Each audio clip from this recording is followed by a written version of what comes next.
range of health and preventive services at the community level. The state of primary health care is the focus of this week's edition of the program.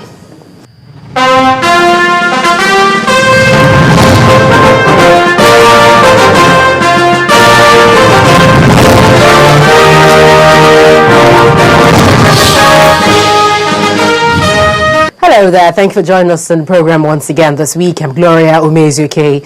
The National Primary Healthcare Development Agency is established to support the implementation of a sustainable primary healthcare system and develop a community-based health system. The interview segment now features the executive director of the agency. But first, the federal government, through the National Primary Healthcare Development Agency, hopes to erase polio by 2015 via a sustained fight against the spread of the wild polio virus. The latest figures should suggest that only 50 cases have been reported in 2013, as against over 100 reported cases last year. Take a listen.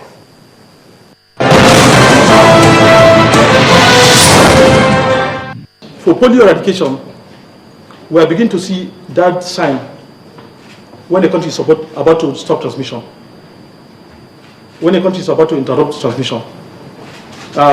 First, collapsing of the genetic clustering. Second, the restriction in terms of the scope. Thirdly, the disappearance of wild polio virus 3. And then fourthly, even for the vaccine circulating wild polio virus, we've only have seen 2 in this country this year. So these are signs that manifest when a country is about to stop transmission. And the global community has commended the effort of the Nigerian government. That climax with the coming of Mr. Bill Gates to this country a few weeks ago, where he came to commend the president for leadership in terms of child survival strategy, and also to acknowledge the good effort Nigeria is making in terms of stopping wild virus transmission. And with the way we are going, if we keep this trajectory, we are optimistic that by next year, Nigeria will exit as a polio endemic country.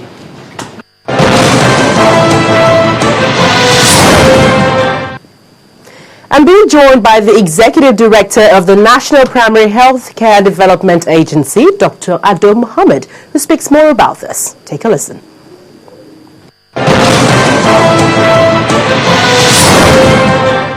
Dr. Ado Mohammed, you're welcome to the program. Thank you very much. Well, let's begin with one of the most salient issues we have in our healthcare system, which is the polio. We have wild cases of this in our system right now. What are you really doing about it?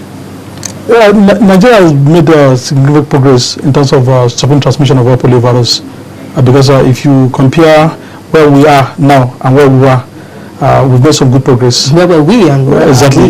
So where we were as of this time last year, we had about 122 cases of polio virus spread in about 11 states of the federation, and with all the 3 types of polio virus circulating in Nigeria.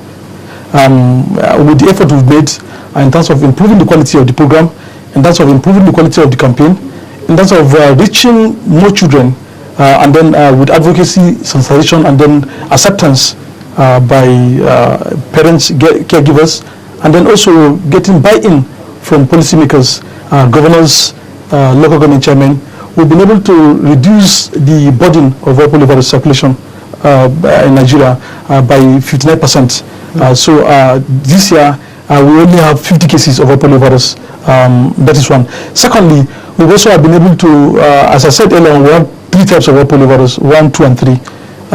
We've been able to reduce, constrain it, restrict it to just 1 type of polio virus circulating. In fact, for polio virus 3, type 3, we've not seen a single case for 13 months. And, across the country. Across the country. And we've also been able to restrict and confine the circulation of the virus, even the type 1 that's circulating, which was also we've not seen in the last 13 weeks, just to ski challenge states of Borno and Yobe, and then Kano, So last year 11 states, this year just in 3 states, and even for the 3 states, it's just 1 type of polio virus, the circulation. What states are you talking? Kano, Borno and Yobe.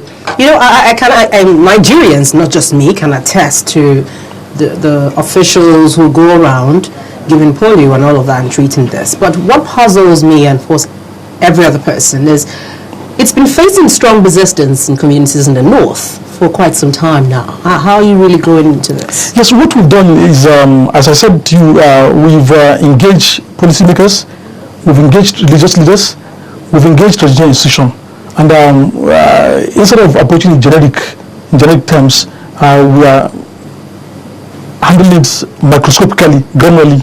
So what it means is that if there is refusal or rejection in any particular location, what we do is that we've been able to map all the key influencers in all the locations in this country, particularly those areas that we have challenges.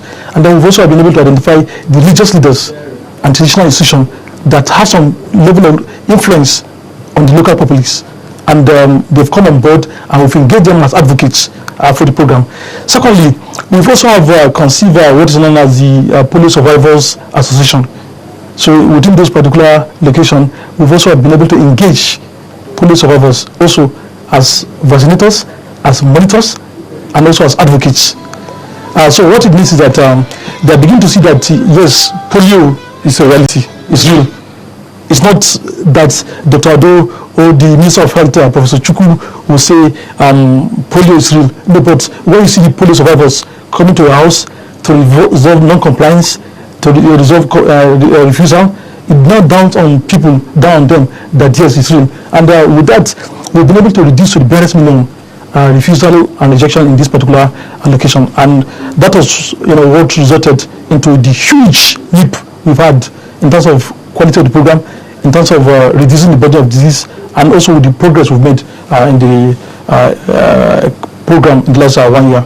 When you want to rate the progress you have made so far, how much more do you think we need to go to totally eradicate this? I think we are this close, and but we cannot yet take our feet off the pedal until we see the last case of poliovirus in Nigeria. In fact, if you compare Nigeria with other endemic countries like Pakistan and Afghanistan, we've made much more progress than them.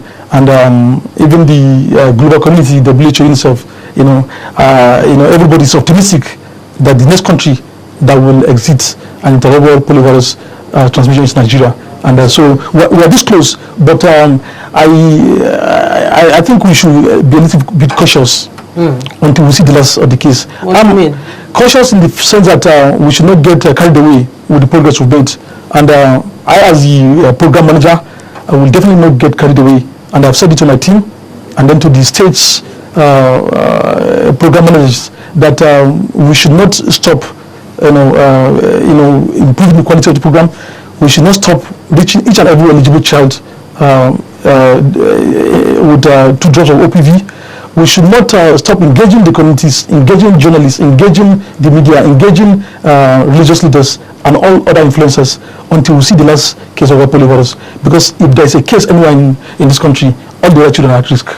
So when the president says that by 2015 this is going to be a total history, is that feasible? It's very feasible because the person has said it, and with the trajectory we now have, if we continue this way along this path, we're optimistic by 2015 will exist. In fact, we are looking at by end of the by second quarter or third quarter of 2014 that we should stop transmission, because we've not seen we are beginning to see signs that that any country shows if it's about to stop transmission. India shows this sign. We are saying now. First, you see restriction of the cases to just some few part of the country, and then even within those states, some few locations.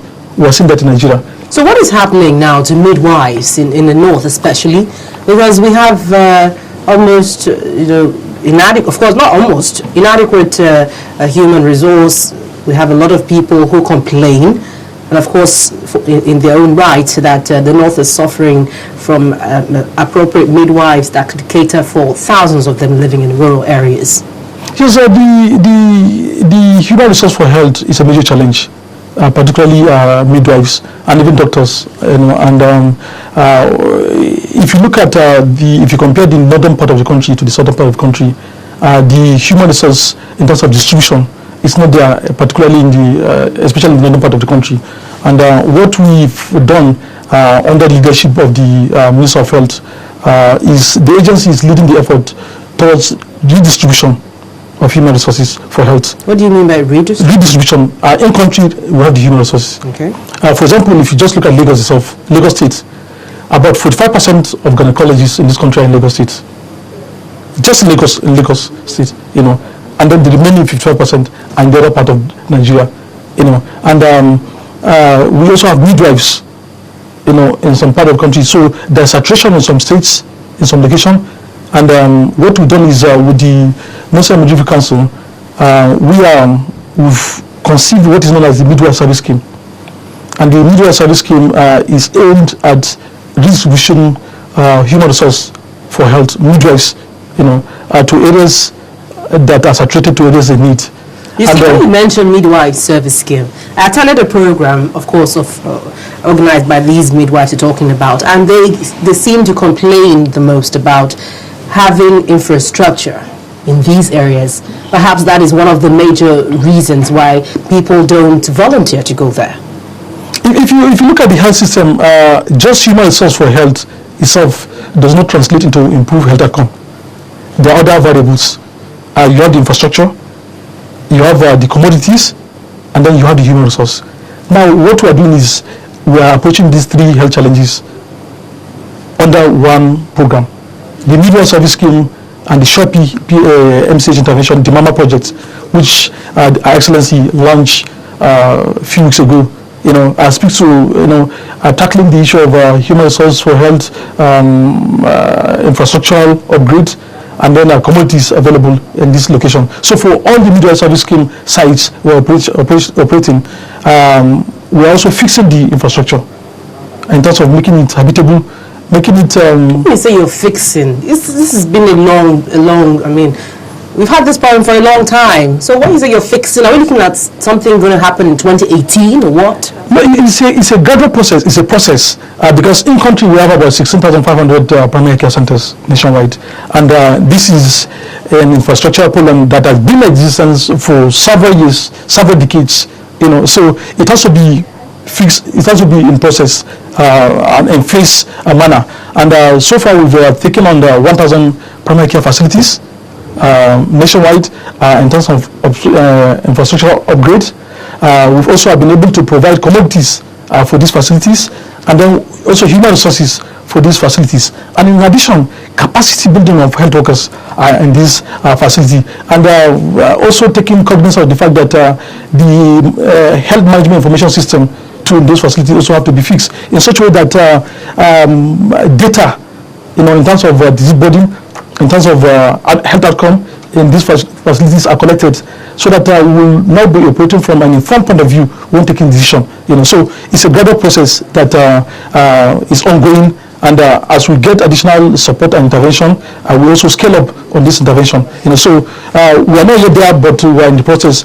And don't also forget the fact that the provision of primary care center, primary care service is not the responsibility of the federal government. It's the responsibility of local government and states.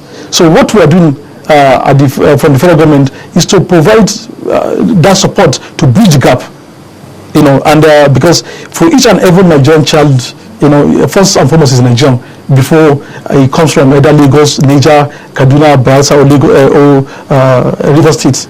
You know, so first and foremost, that child is a Nigerian, and as a responsible government, we cannot sit, you know, and to see at the federal level and the health outcome of Nigerians is not really, you know, what we want it to be, because as I say, the Nigerian, any Nigerian is not less, you know, important than any person, anyone in the world. All right, just hold on with that thought. We'll be right back with you. We're still with the Executive Director of the National Primary Healthcare Development Agency, Dr. Ado Mohammed. Join us again for more on the healthcare system. The resources committed by the state government, it's almost 70% of what is spent on polio eradication in the state. He is personally involved in the fight against polio, and that he has demonstrated physically by his participation in advocacy activities, awareness creation activities, and having dialogue with the local chairman level and also the emirs and community leaders as well, including religious leaders. So that has made a remarkable improvement.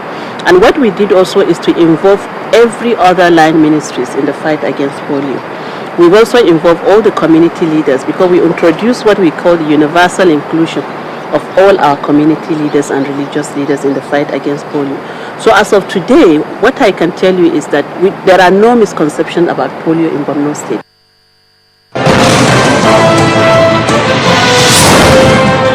You're welcome back. We're still with Dr. Ado Mohammed. Thank you for joining us once again. Thank you very much. We left off with what you have been trying to do, of course, with infrastructural problems in rural areas, of course, especially. But right now, I want to refer you back to when you say you really don't have enough fund to really manage what you have to do. But what happens now to the funds you received from the Shopee? Isn't that enough, about 15 billion? The issue of funding for health, there is no sector that will ever have enough fund. I think the important thing has to do with allocative efficiency in terms of prioritizing what those funds should be utilized for, in terms of identifying the needs, and then also